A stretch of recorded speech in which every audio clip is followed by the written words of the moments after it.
Hey guys, welcome back to World Mechanics. Our mission here at the garage, guys, is to save you as much money as we can. That's why we make these absolutely free videos.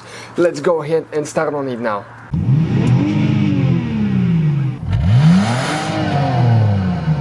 In this video we're going to show you how to deactivate that light right here. Okay, after the this one for the headlights on a Audi. If you had the adaptive headlight range control, or what they call them, dynamic headlights, the one that level themselves, and if you have a bad sensor or the headlight is bad, you're going to have that annoying light on your dash all the time, and it's going to beep at you.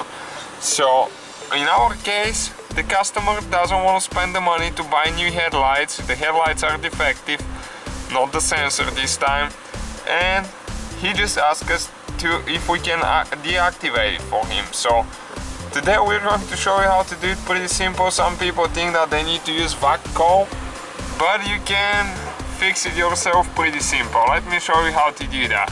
So in order to do that, you need to open the door, and this is the fuse cover right here. So now we need to pull on it and you get it loose, and our fuse number 10, okay, right here it says Automatic Headlight Range Control, and number 10 is this fuse right here.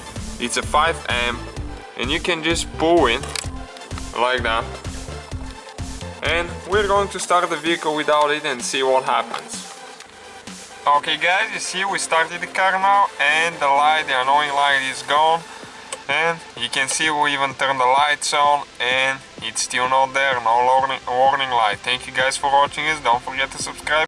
Hopefully guys the video was helpful. Please do not forget to comment, like, subscribe. That way we can keep making these absolutely free videos. Guys, we have more than 19,000 free repair videos on our YouTube channels that can, guys, save you thousands of dollars in future repairs. Check them out. Thank you guys for watching and see you next time.